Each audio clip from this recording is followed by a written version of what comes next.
So 5 blades, they're put in a particular order, and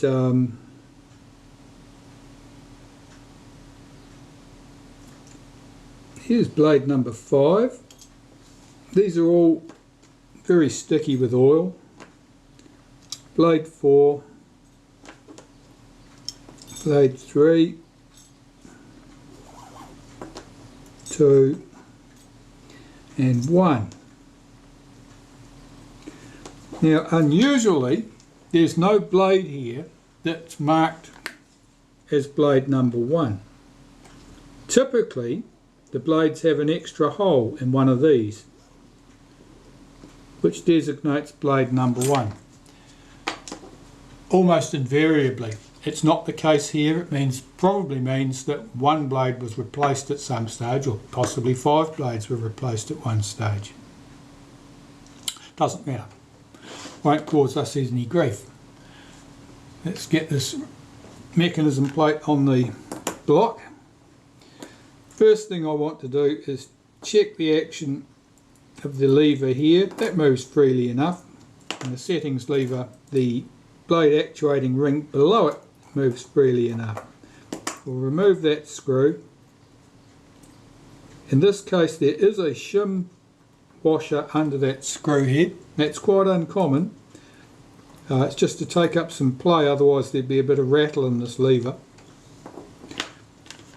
And there are 4 screws holding the retainer plate on here. It's a long screw in this position.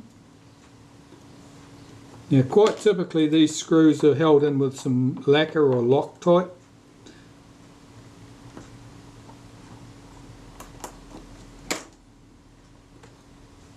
That one is definitely, the longer one wasn't. This one is.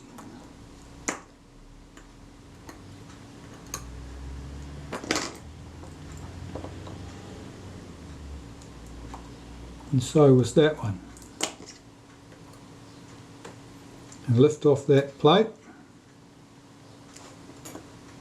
And here's our blade actuating ring. The blade actuating ring swings the blades in and out as it shifts to the left or right. Now there's a bit of corrosion or dirt on there.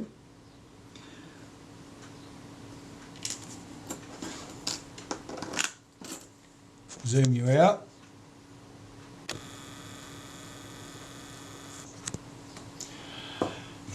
And there's the components that I've got to clean. So I always start with the mechanism plate.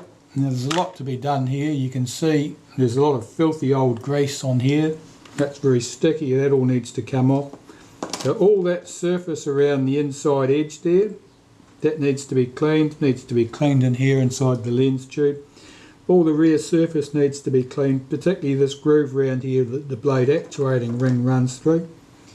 And here we have the retard gear train, and if you hold back the pallets, you should be able to swing that arm in and it should pop back freely. That's a pretty good one. That probably wouldn't cause any problems in that state.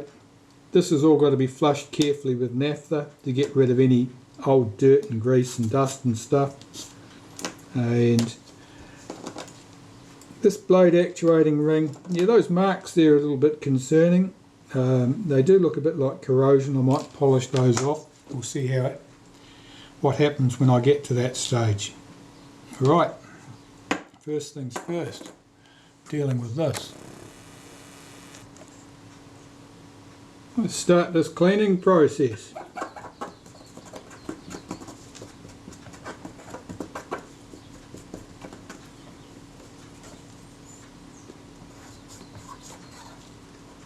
Yeah, that old grease is quite sticky.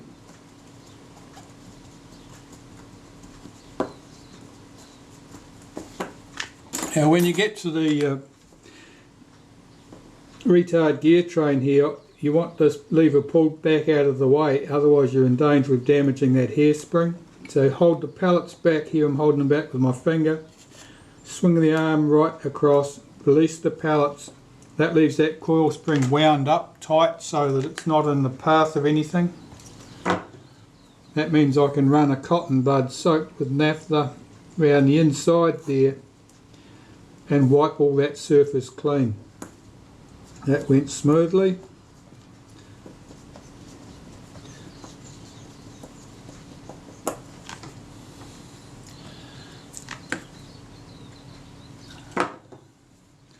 And wipe the inside. This piece is called the lens tube. Make sure that's clean. Wipe the outside again. And now that's all clean, but I want to flush some solvent through that retard gear train, so I'll pour some naphtha on there and work that backwards and forwards. I'm holding the pallets back with my finger, swinging the arm in and out to work all the components together. Do it again. That seems fine, and I'm blowing that out with a puffer. So as I'm blowing out the solvent, I'm also blowing out any oil the solvent has picked up and dissolved. If you just leave the solvent to evaporate, you'll be left with the oils that you were trying to flush out instead. So you blow it out. And that is the mechanism plate. That part of the mechanism plate is all clean now, and that's ready to go. I can work on these other components. So I've got its retaining plate for a start.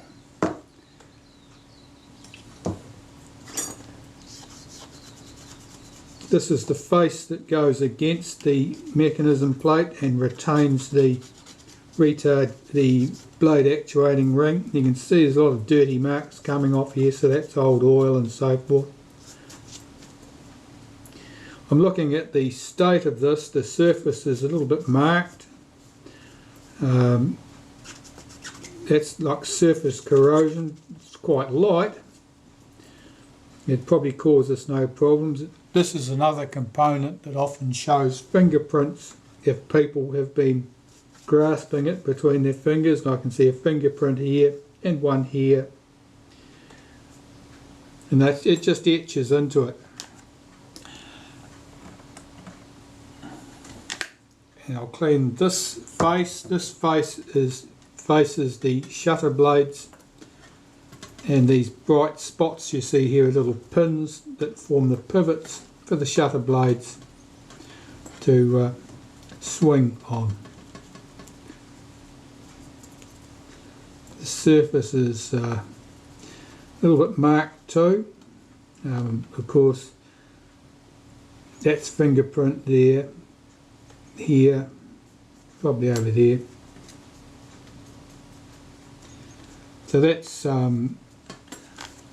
leftovers from possibly even original assembly at the Decal factory back in the early 50s. So whoever left those fingerprints in there, they're probably pushing up daisies. I'll clean this blade actuating ring. Now this is the one that's got some corrosion marks on it, and they certainly getting a lot of dirty marks coming off here.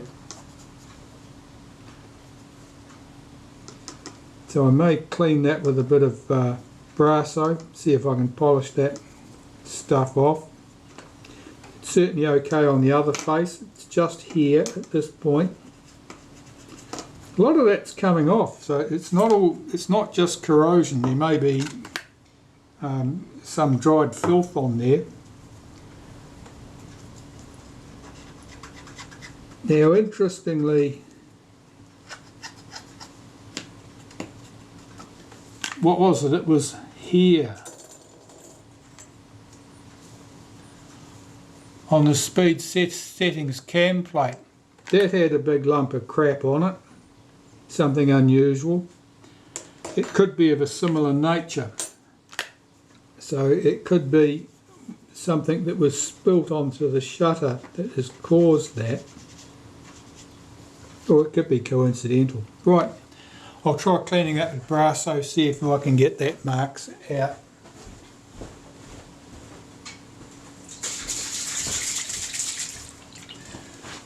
I'm sure you've got some sort of metal polish where you are. This is just made for doing brass. and copper typically, but it's nice and abrasive. It'll clean anything.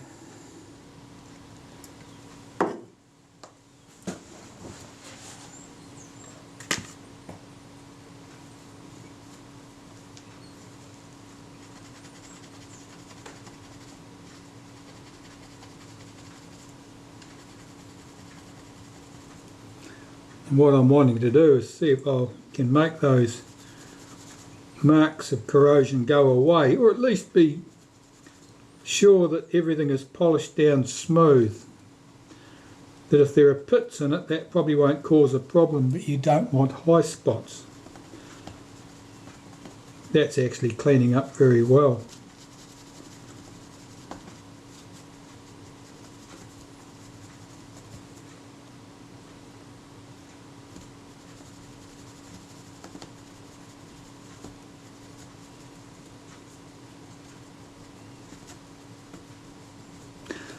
That'll certainly do for my purposes.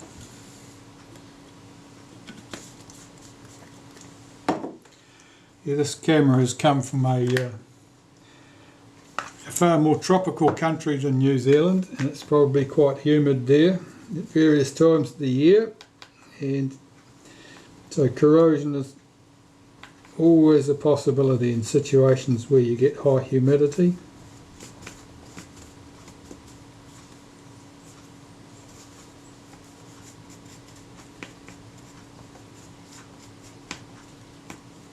So here I'm swabbing that ring carefully with naphtha on a cotton bud to remove any traces of that metal polish, which of course would be comparatively abrasive and we don't want it.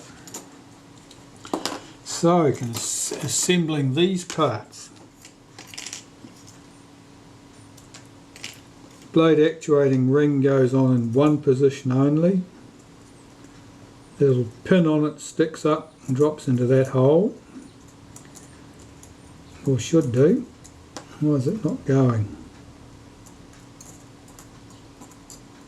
That's better. The retaining plate goes on. Now this has got a little locating pin on it, and it fits very securely to the mechanism plate and the screws. Well, I know where the long screws go and the short screws go, but if you were doing this for the first time, it's always worth putting a mark somewhere so you know where the long screw goes.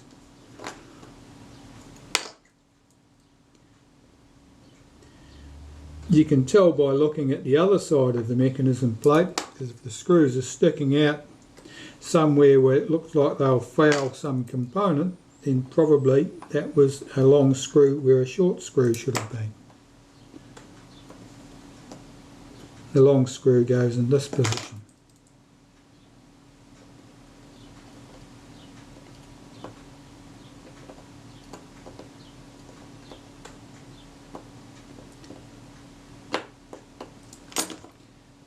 And if you're thinking it's an odd practice to have screws of different lengths, I think you'd be correct.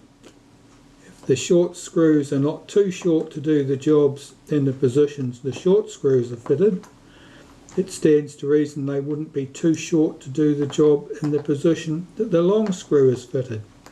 So why they didn't use 4 screws the same length, I'm blowed if I know.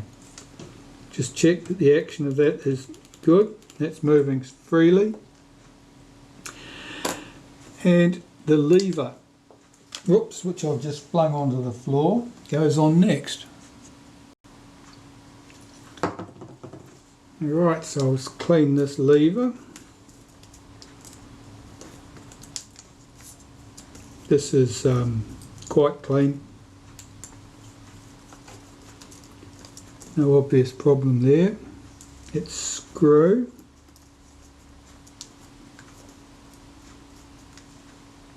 And there was a washer. See if I can pick the damn thing up. The shim washer is brass. It's quite thin. Alright, so those components are clean. I put them back in place.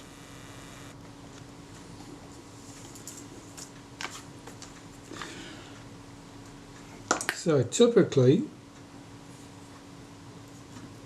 I give this a wipe of molybdenum paste through its pivot where the screw goes, and through this slot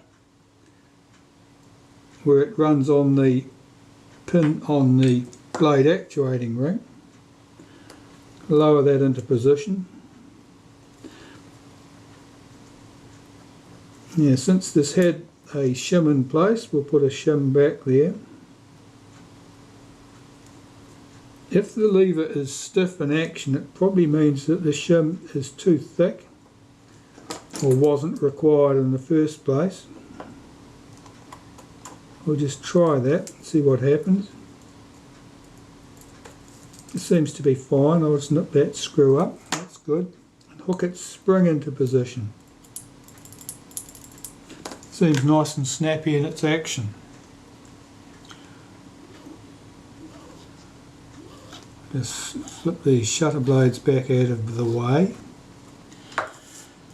I want to lubricate this now. So I want to lubricate this blade actuating ring. This is the piece here. And I'll do that with a bit of graphite powder.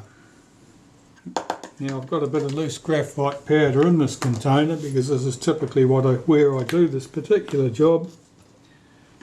So what I want to do is just pick some up and drop it down the side there.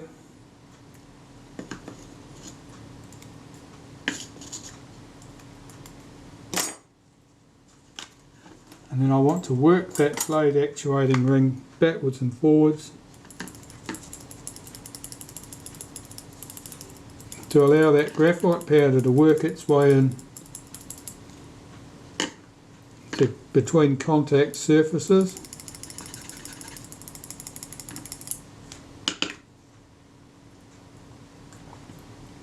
That should do. Now I'll just go and blow the excess off.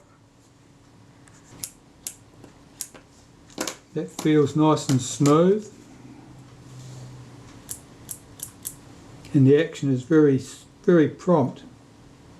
There's no great drag on there. I've got a thread of cotton here. I can't quite see the bear. It's better.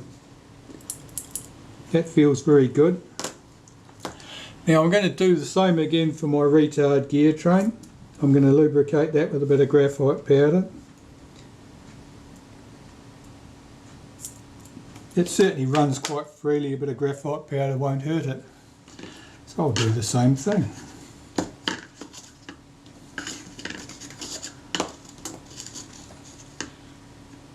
So I'll just drop some in on top of the gears in the retard gear train. Hold back the pallets at this end with my finger. Move the arm inwards and outwards to work those gears together. Knock off the excess powder, go and blow that out. That should be good. That's certainly working much better than it did to start off with, and it wasn't a bad example even then, so that's good. So that is the blade the mechanism plate cleaned up.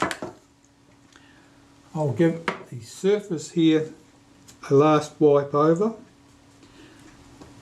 to remove stray graphite powder or fingerprints or anything I managed to put on there. That looks good. And to pop that to one side, I've got shutter blades here that need to be cleaned. So let's gather them up.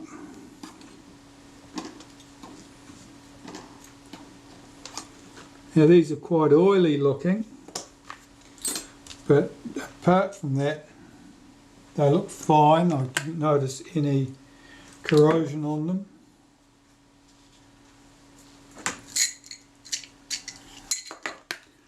So let's start with one and see how it goes. If these have any serious marks, I would polish them with Brasso. And if I felt any surface roughness as I was polishing them like this with the Naphtha, cleaning them, I would polish them with Brasso to make sure they were smooth. but that blade felt nice and smooth. And I can see from the reflected light from the window here just how clean I'm getting those blades, just how clean that surface is coming up. That looks good. So I don't think I'm going to have to give these any Brasso treatment.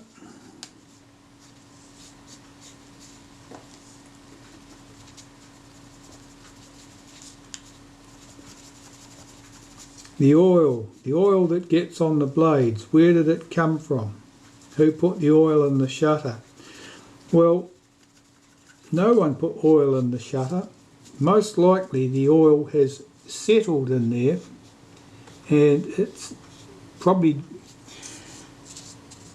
either crept over the surfaces from the back of the shutter, and it's come from the grease for the helical coil, helical focus mechanism, or it is vaporized over time. The volatiles have vaporized over time, and those volatiles have then settled on the internal surfaces of the shutter. It's one or the other. It must have made its progress from the back of the shutter to the front of the shutter, one way or another. Well, there's my blades cleaned. I'm looking at these. There is surface marks. They all look pretty good. They don't look like they're marked noticeably. I think they'll be fine. And I can assemble the shutter. First thing I've got to do is unhook the spring from here, swing that arm out so that the blade actuating ring is in the blade's open position, and I can start stacking my blades on. And this blade number 1 goes in this position. As I say, normally there's a blade that's marked for number 1 on one of these shutters, and this shutter there is no blade marked for number 1, so they're all exactly the same. Having said that even when there's a blade marked for number 1, the blade is otherwise identical with the other blades, and there's no special reason you'd need to do that. Right, there's our 5 blades all in place. Now I need to put the case back over this. So, got to line this up. These screw holes are not symmetrical. 2 of them are closer together here and here than that one. So I know that my case goes here. I'll lower that into position.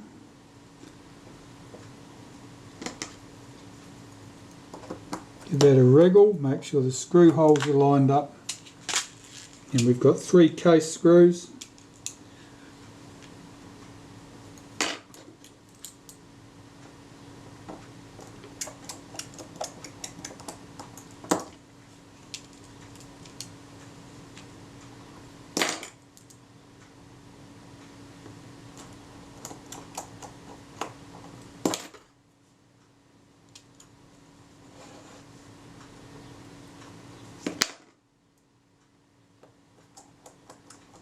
We'll do those up lightly.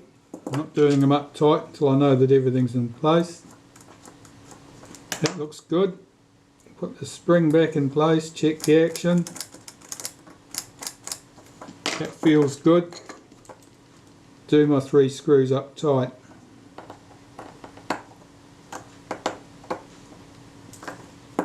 Check the action again. That's all good. So that's our base components for the shutter done. I can start assembling the other components, which in this case is mostly the flash sink components. So that's next.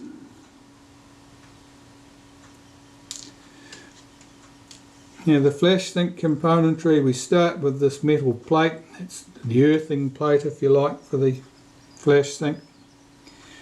And here we have the plastic piece with the contact set in it. Now this is quite fragile. It was some sort of styrene like plastic. If someone gets near it with solvent, it becomes a real problem. It wants to dissolve and turn back into the primordial blob.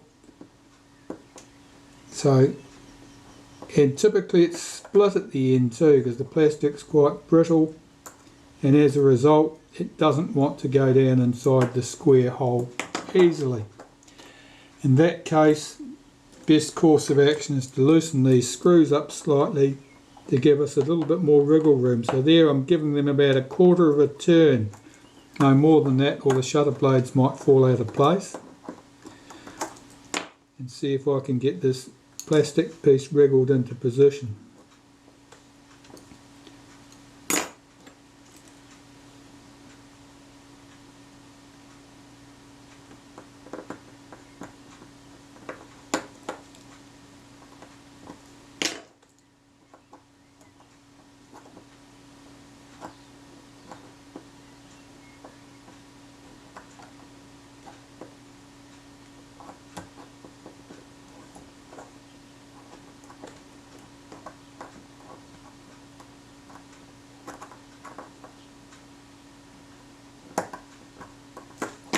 This one is giving more grief than usual.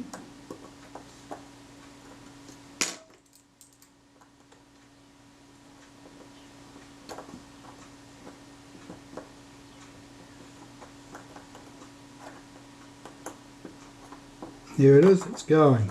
Alright, it's pushed down into place.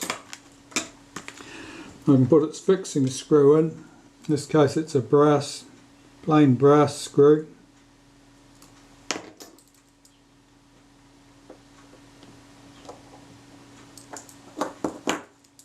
And do up my 3 case screws at the back.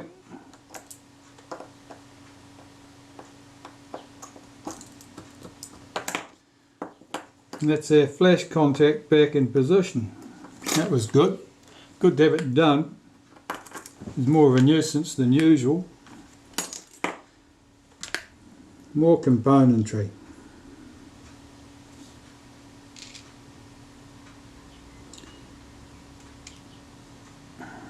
I want to put in first.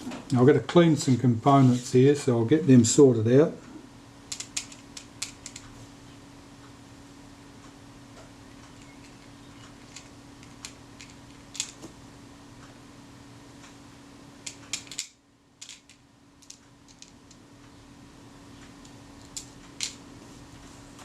Clean these up for a starter.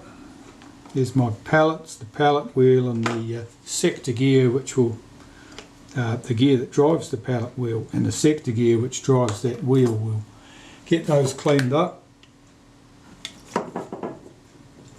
And what the pallets do is that they effectively form a timing mechanism which delays the opening of the shutter slightly when the shutter is released on the M setting. And it delays the opening of the shutter slightly so that the flash contacts make slightly earlier to give the flash bulb time to start burning to peak brilliance before the blades fully open. Get the pallets going here. Now one side of these pallets, one surface has got slightly rounded off edges. That should be uppermost. The very flat surface should be down. And that's so that these rounded off edges won't rub on anything above it. Below it, because it's on a small standoff, it can't rub on anything. This little wheel, I typically run a little bit of molybdenum paste. It's got a cam on it. I just run some around the toe of that cam.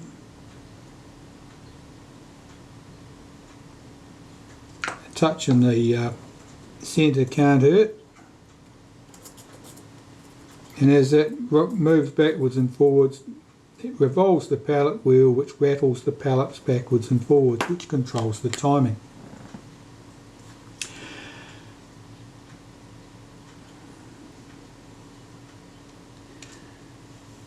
have flash contact and high speed spring. Now the high speed spring's job is to provide a little bit more impetus to the shutter when it's set, to make it run faster than it otherwise would do under the action of the main drive spring. Now I've just noticed that the flash lever here has got a bit of grease or something on it.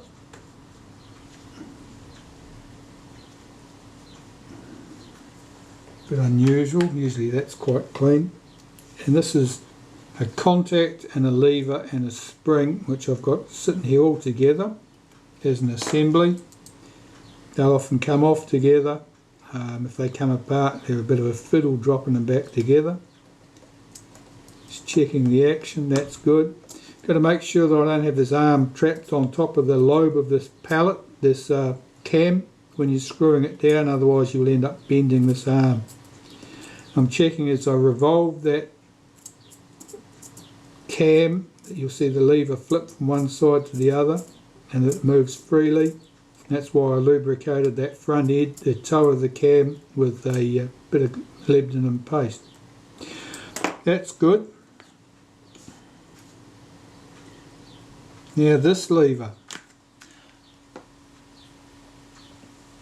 I just want to put a touch of molybdenum paste on that point because that's where it latches into position.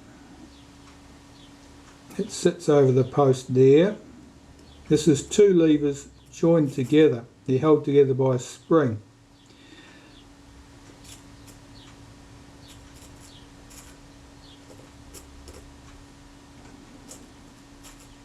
Got to get my timing here correct.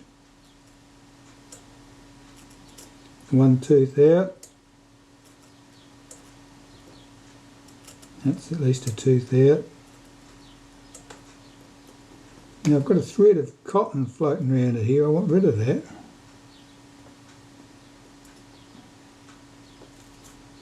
Just check the action of that again. That's good. So in that position this arm should move freely. It's on the flat side of the cam. In other words, the toe of the cam is pointing in this direction. This is the latch that holds the shutter in the cocked position.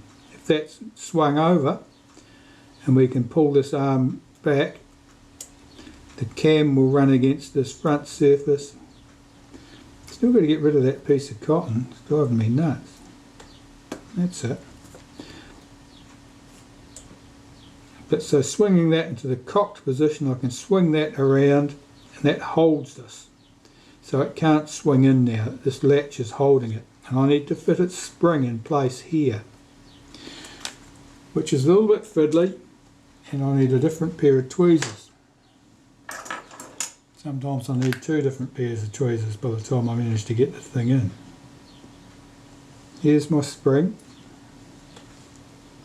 Goes from the hole in the arm. Yeah, you try not to do that. That's just flown to pieces, so its other part is in here somewhere loose. There it is. I've got to put these components together. Alright, I'll zoom in a bit.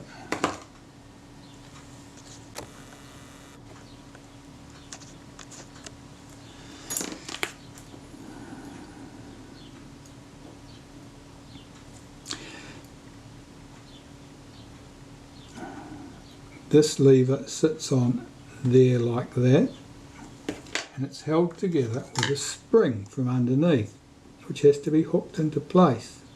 So holding these two together with a pair of tweezers, I've got to find the end of that spring, which is floating around loose where? Oh, bugger. Okay, back as we were.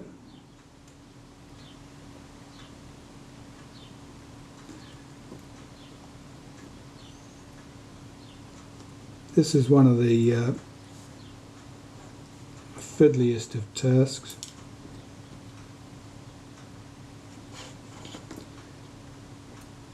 Just because the components are small and have a mind of their own.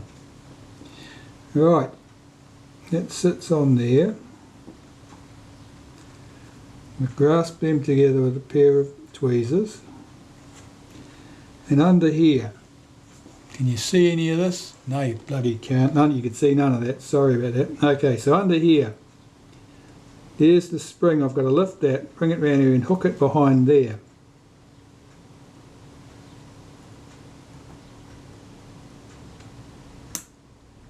And the thing flew apart again for the second time.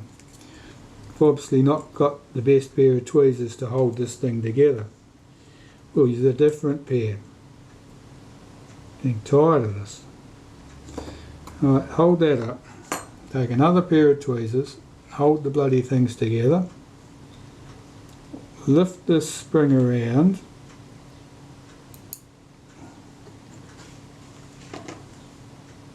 Hit tail of the spring. Those tweezers are obviously not as ideal either. Swing it behind the lever and hook it behind that lever. Those pieces are now held together solely by the tension of that spring. Oh, back to putting it in the shutter.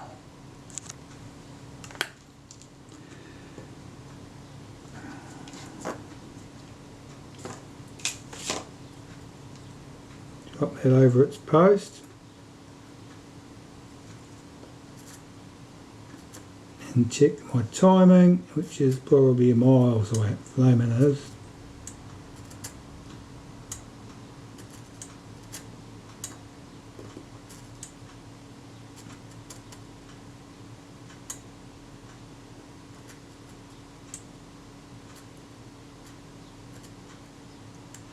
That's it. That's correct. Now try and get this spring back in position that I had so much trouble with.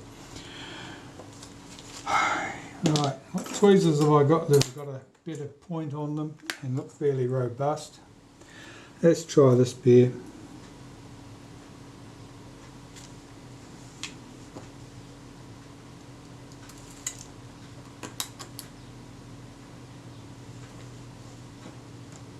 That just unhooked, did it? That flaming did too.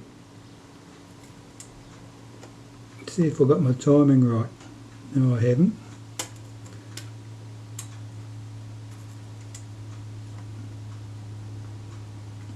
Okay, my timing is right. I've got everything sitting there. I wouldn't normally do it like that with the spring connected, but we've done it. That's the main thing. Yeah, two standoffs go on there and there. And the cover that holds everything in place is here. I need to make sure this is free from oil, because if the arm on it is sticky, things don't latch and unlatch as they should. Let's spring around to there. This arm here needs to be moving freely, and if, excuse me,